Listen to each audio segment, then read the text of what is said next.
Let's get back to what's a big deal here in southern Colorado, and that is the weather alert we're waking up to, Alan. Yeah, Bree, it is super cold and the roads are a mess in many areas. Lots to cover here over the next 3 minutes. So let's dive in. 5 degrees the current temperature in the Springs. You want to make sure that you and the little ones are layered up and bundled up this morning as you head outdoors. Across the rest of the area, we're down to 2 at last check.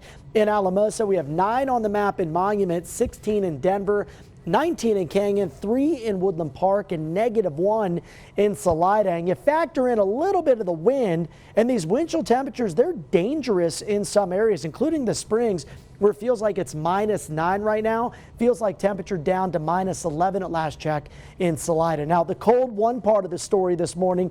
The other is that snow from yesterday and the impacts to travel that many of us are still waking up and dealing with this morning. So let's get that Futurecast road conditions graphic going. I think the morning commute for untreated roads is going to be a mess, folks. It's going to be slick and icy, so make sure you are budgeting plenty of extra time to get around town this morning. The good news here is that with the power of the sun and above freezing temperatures for the lower elevations, we should start to see some snow melt and evaporation take place towards the afternoon to early evening hours. Here's the system from yesterday, now bringing some snow to parts of New Mexico and Texas.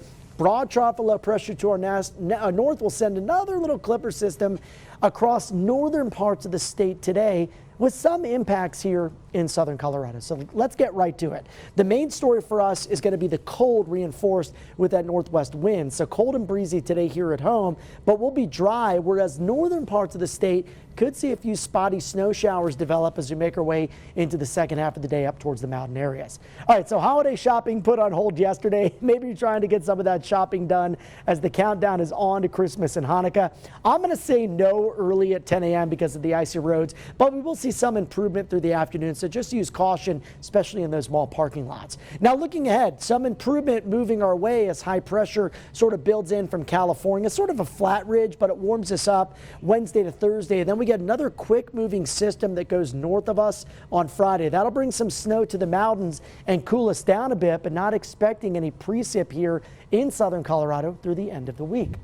All right, take a look at your highs today. 20s and 30s for most of the News 5 coverage area. We'll jump up about 10 degrees Wednesday, another 5 or so Thursday. There's that slight cool down on Friday, and even as that low moves to the north of us, it will kick up some wind, so we'll see some moderate gusts up around 20 to 30 miles per hour. For Pueblo, temperatures rising once we get past today's cold high of 38.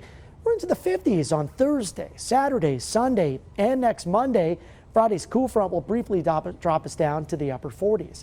Canyon City, it's a dry and quiet stretch of weather over the next 7 days. Basically a temp forecast, right? Today the coldest. After that, temps near to slightly above average for this time of the year. And Woodland Park, a light at the end of the tunnel after a very cold start to your Tuesday and a chilly high at 24. We rebound to the 40s for both Wednesday and Thursday.